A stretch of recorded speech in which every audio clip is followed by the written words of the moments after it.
निर्भीड निष्पक्ष वृत्तांकनाचा बुलंद आवाज, राजसत्ता न्यूज। साकूर गावात मोबाईल शोरूमचे भव्य दालन।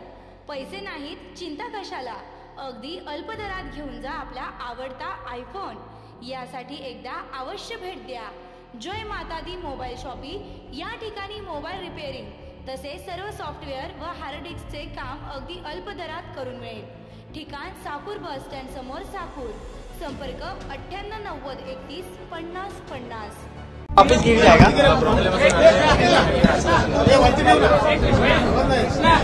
अभी साहब के साथ।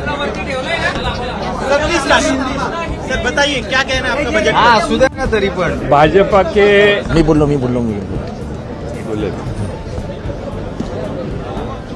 ये आज का जो बजट पेश किया गया है,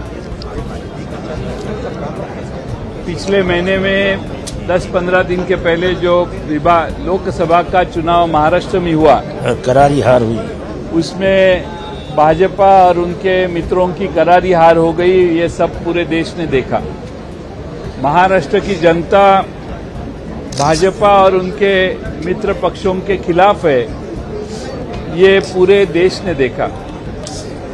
और अभी आने वाले विधानसभा के चुनाव में कुछ घटकों को खुश करने का प्रयास, आखिरी प्रयास मैं कहूंगा, आखिरी दाव मैं कहूंगा, ये खेलने की कोशिश आज इन्होंने की है। हमें एक वाक्य है, चादर लगी चद्दर लगी फटने, खैरात लगी बटने। ये चादर फट गई है और अब खैरात इतनी बांटने की कोशिश हो रही है, और ये खैरात सिर्फ 2 महीने के लिए, 3 महीने के लिए है। मुझे पूरा यकीन है कि कोड ऑफ कंडक्ट लगने के बाद ये सारी चीजें ठप हो जाएंगी, और इसीलिए जुलाई में, अगस्त में और सितंबर में 3 महीने के लिए और ज्यादातर अक्टूबर तक ये पैसे बांटने की कोशिश लगातार करते रहेंगे। आज का जो बजट है उसमें जो उन्होंने घोषित किया है, वो घोषणा करते हुए अब जैसे कि मुंबई शहर और उपनगरों में पेट्रोल और डीजल का टैक्स कम किया, बढ़ाया क्यों था? तो इंफ्रास्ट्रक्चर को फंडिंग करने के लिए। तो उस फंडिंग के लिए इनके बजट में कोई प्रावधान नहीं है। टैक्स कम करना इसका स्वागत है, लेकिन किस लिए लगाया था? तो ये मुंबई के आसपास जो इंफ्रास्ट्रक्चर इम्प्रूवमेंट किया है, कर रहे हैं, करने वाले हैं, उसके लिए वो पैसा जो है वो उस किटी से जाता था।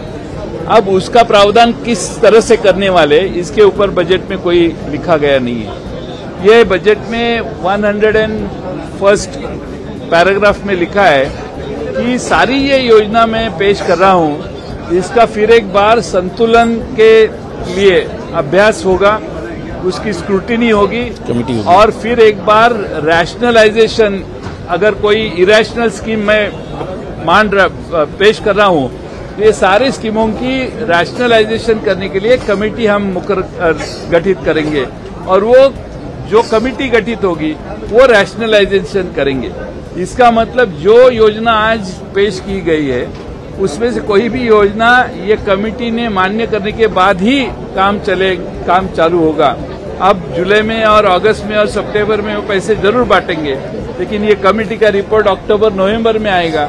अगर ये सरकार वापस आई तो ये सारी योजनाएं बंद करने का भी प्रयास उस कमेटी के रिपोर्ट के आधार पे कर सकते हैं। और इसीलिए ये बजट जो है ये सिर्फ लोगों को लुभाने के लिए और कुछ घटकों को फिर एक बार विश्वास दिलाने की कोशिश सरकार की है। लेकिन हमारी जानकारी है कि पूरे महाराष्ट्र में सरकार के खिलाफ जो मतदाता गए हैं वो बहुत ताकत से आने वाले चुनाव में इनके खिलाफ काम करेंगे। बहुजन आणि दलितांसाठी काहीच ठेवलं नाही। और ये बजट में बहुजन समाज, आदिवासी, मुस्लिम, दलित समाज, इनको कुछ खास उल्लेख भी उनका किया नहीं है, और इसीलिए ये असंतुलित बजट है। और इसीलिए मैं आपको इसके लिए